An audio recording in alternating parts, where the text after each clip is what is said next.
Olá, caríssimo telespectador da Rede Século XXI, muito obrigado pela sua audiência. Mais um domingo em nossas vidas, mais uma semana que começa com a providência de Deus a nos acompanhar, a nos proteger, a nos abençoar, e é isso que eu invoco a Deus em seu favor e em favor de sua família.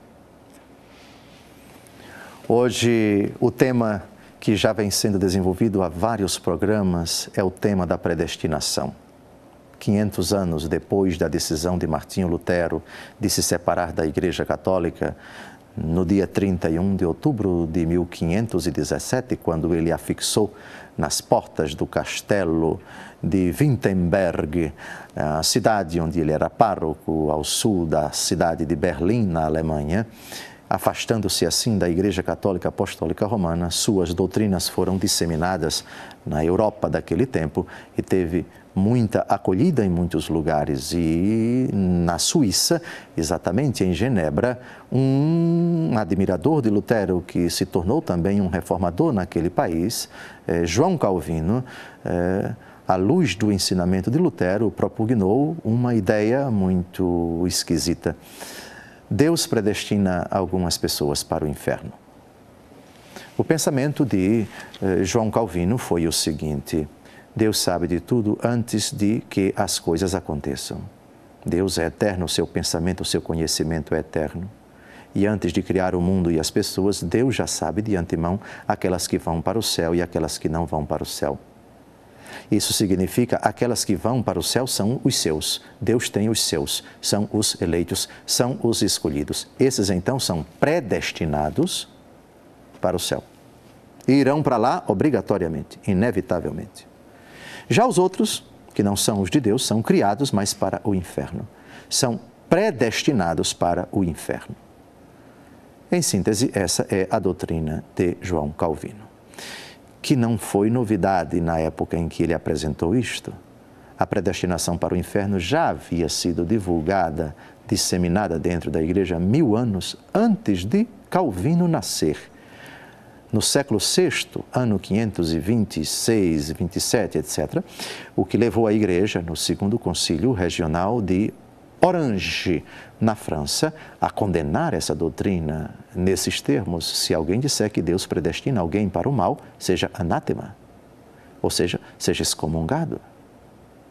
O Concílio de Trento, na época de João Calvino, também reiterou esta condenação em termos parecidos: se alguém disser que Deus predestina alguém para a prática do mal e para o inferno, seja anátema, seja excomungado.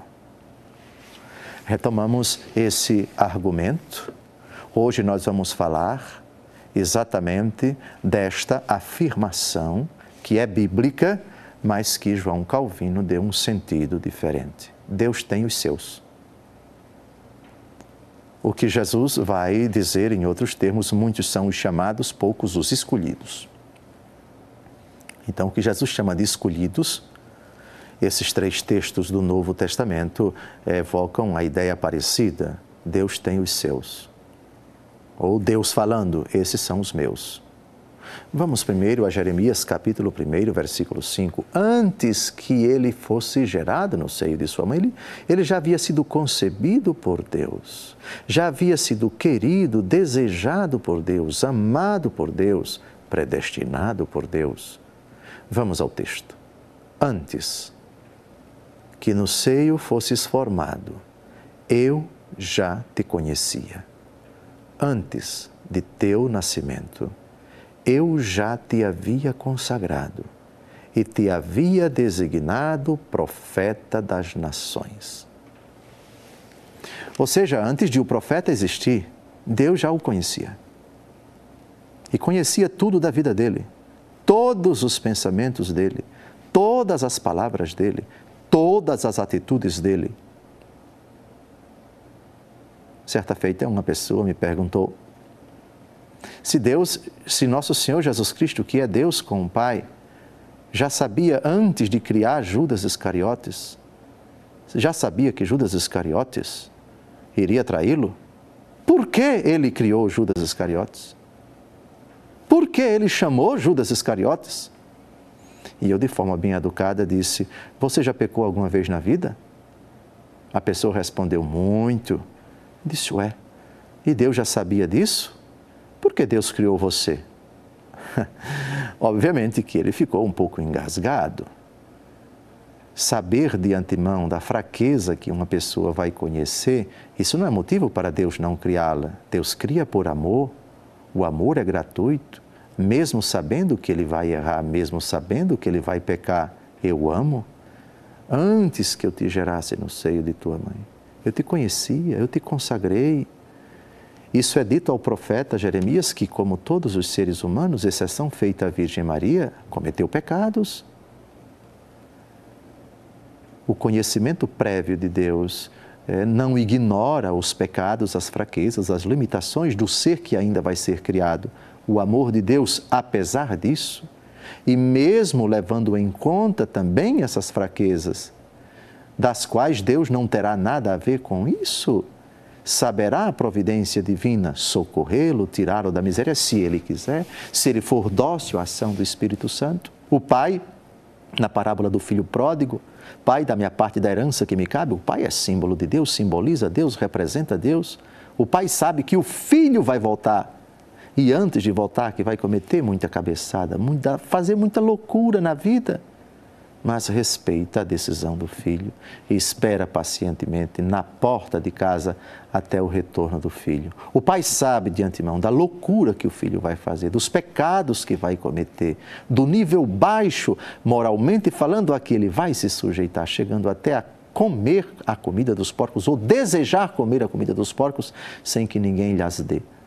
Mas o amor de Deus, que conhece tudo isso de antemão, sabe quem são os seus. Agora vamos a um outro texto. Um texto que cita uma passagem do livro dos Números. Esse texto é do Novo Testamento, aqui está um pouco deslocado, porque ainda estamos investigando os textos do Antigo Testamento sobre o argumento da predestinação. Mas esse texto vale a pena ser citado agora, porque ele complementa, por assim dizer, Jeremias, capítulo 1, versículo 5. Deus tem os seus. Vamos ao texto. Contudo, o sólido fundamento de Deus se mantém firme, porque vem selado com estas palavras: o Senhor conhece os que são seus. Números, capítulo 16, versículo 5. O apóstolo Paulo aqui recorda uma citação do Antigo Testamento, e é essa frase que nos interessa: Deus conhece os seus, Deus sabe quem são os seus. Mas quem são os de Deus? Dá para nós distinguirmos hoje, aqui e agora, quem são os de Deus e quem não são os de Deus? A resposta precisa ser dada em dois níveis. Enquanto criaturas, todos são de Deus, porque Deus é o Criador do céu e da terra e de todas as coisas visíveis e invisíveis. Do ponto de vista da criatura, todos são de Deus, até o diabo. O diabo é de Deus, no sentido de que foi criado bom por Deus, de que é obra de Deus, como todas as outras criaturas invisíveis e todas as criaturas visíveis. Mas há um segundo sentido, um sentido específico, um sentido bem preciso da expressão Deus sabe o que são, os que são seus. Permanecei em mim e eu permanecerei em vós. Aquele que faz a vontade do meu Pai é meu irmão, minha irmã, meu pai e minha mãe de Jesus Cristo. Somos de Deus quando nosso coração é de Deus, nossa vida é de Deus, pertencemos a Deus.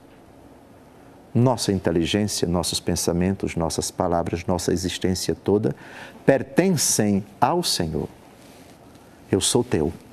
Toma, Senhor, minhas mãos, minha vida, minha existência, meus sonhos, meus projetos, eu te pertenço, tu és o meu Senhor. Esse é o sentido. Obviamente que o pecado transtorna tudo isso. Se a pessoa que vive nessa condição cai em pecado mortal, deixa de ser do Senhor e passa a ser do inimigo. Mas atenção, por decisão dela. Se ela não for mais do Senhor enquanto peregrina nesta vida e decidir fazer a experiência do filho pródigo, por exemplo, o filho que continua a ser filho do pai, não pertence ao Pai, não está em comunhão com o Pai, porque por decisão dele foi para longe do Pai. Ele não é do Pai por enquanto está na pocilga. Está longe do Senhor por decisão dele.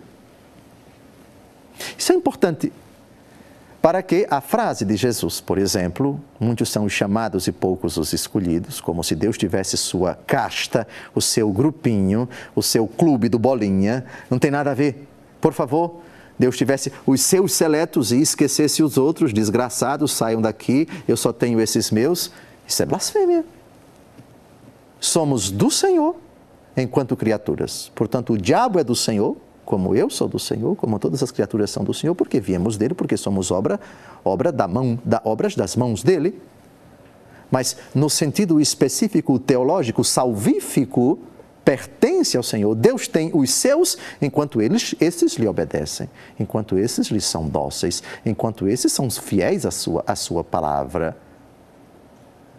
Existe uma pertença a Deus sacramental, existe uma pertença a Deus porque pertencemos à igreja, etc. Mas quem faz a vontade do meu Pai que está nos céus, esse é meu irmão, minha irmã, meu pai e minha mãe.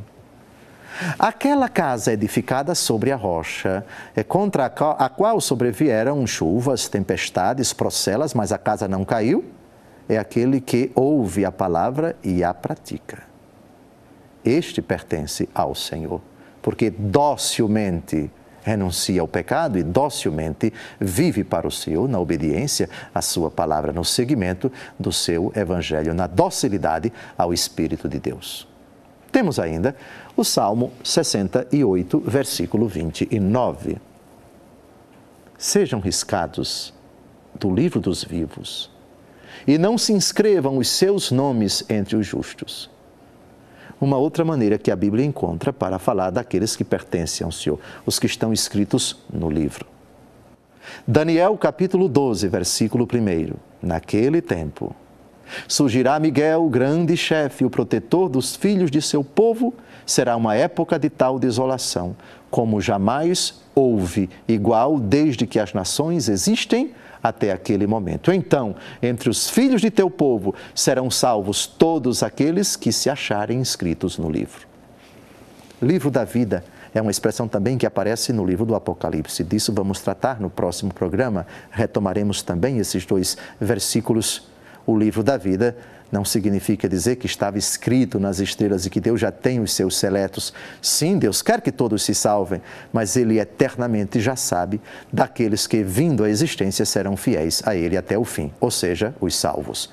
Até o próximo programa, se Deus quiser.